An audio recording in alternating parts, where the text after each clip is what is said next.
श्रीगंगानगर जिले के करणपुर विधानसभा के मौजूदा विधायक और कांग्रेस के उम्मीदवार गुरमीत सिंह कुन्नर का दिल्ली के एम्स अस्पताल में उपचार के दौरान निधन हो गया। दरअसल गुरमीत सिंह कुन्नर को दिल्ली के एम्स में जयपुर से रेफर किया गया था। उनकी हालत नाजुक बताई गई है और आज सुबह उनका 4 बजे इलाज के दौरान निधन हो गया।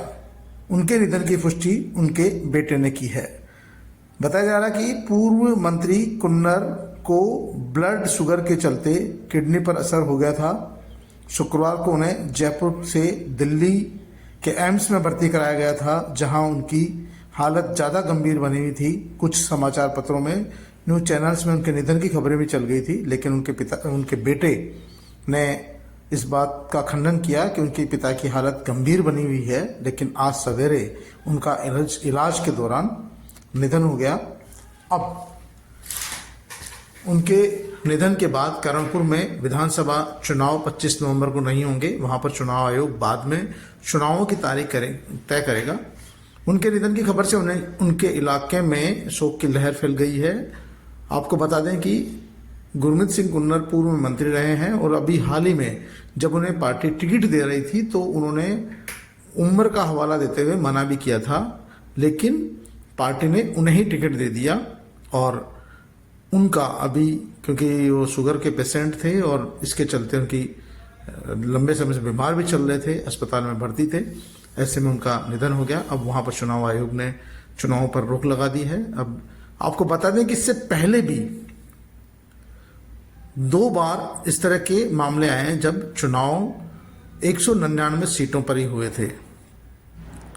तो कुछ लोग इसको राजस्थान विधानसभा के वास्तु से भी जोड़कर देखते हैं कि राजस्थान विधानसभा में कभी भी एक साथ 200 विधायक नहीं बैठे हैं। एक बार रामगढ़ से चुनाव लड़ रहे जो प्रत्याशी थे, उनकी मौत होने पर 199 सीटों पर मतदान हुआ था और एक बार पूर्व में भी इस तरह का मामला सामने आया था, जब भी 199 सीटों पर ही मतदान हुआ। और अब भी पूरी 200 सीटों पर मतदान नहीं होगा, 199 सीटों पर मतदान होगा। लेकिन जो गुरमीत सिंह कुन्नर के निधन के बाद उनके श्री करणपुर इलाके में शोक की लहर छा गई है।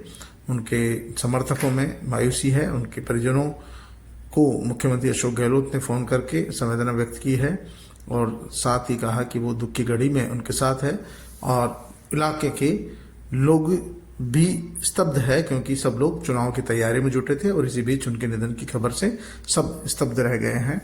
आपको बता दें कि गुरमीत सिंह कुन्नर का सफर सरपंच बनने से शुरू हुआ था और वो मंत्री रहे, और एक बार कांग्रेस पार्टी ने उनका टिकट काट दिया था तो वो निर्दलीय लड़े और निर्दलीय चुनाव जीत कर आए। उस समय उन्हें मुख्यमंत्री अशोक गहलोत ने मंत्री बनाया था। पिछले चुनाव में कांग्रेस पार्टी ने गुरमीत सिंह कुन्नर को टिकट दिया और वो टिकट पर चुनाव लड़कर आए। इस बार भी गुरमीत सिंह कुन्नर ने सबसे पहले कहा था कि वो बीमारी के चलते इस बार चुनाव नहीं लड़ना चाहते, तो उनके बेटे को टिकट दिया जाए। लेकिन कांग्रेस पार्टी ने अमीन खान सहित तमाम सब जो बुजुर्ग थे उनको टिकट दिया और गुरमीत सिंह कुन्नर को भी टिकट मिला। इसीलिए वो करणपुर से फिर से कांग्रेस प्रत्याशी थे, लेकिन प्रत्याशी बनने के बाद से ही उनकी तबीयत ज़्यादा बिगड़ गई और उनका जयपुर के अस्पताल में इलाज चल रहा था, जहां से एक दिन पहले ही उनकी स्थिति गंभीर होने पर उन्हें गुरुग्राम के एम्स अस्पताल में रेफर किया गया था, जहां से उनका इलाज चल रहा था। और इसी दौरान कुछ मीडिया संस्थानों में उनके निधन की खबर भी चल गई थी, लेकिन बाद में इसका खंडन किया गया। लेकिन अब ये उनके निधन की पुष्टि उनके बेटे ने की है। उनके बेटे ने कहा कि अब वो नहीं रहे और आज सवेरे 4 बजे एम्स के डॉक्टरों ने उनके निधन की पुष्टि की है। अब उनको एम्स से श्री करणपुर लाया जाएगा, जहां उनका अंतिम संस्कार किया जाएगा। तो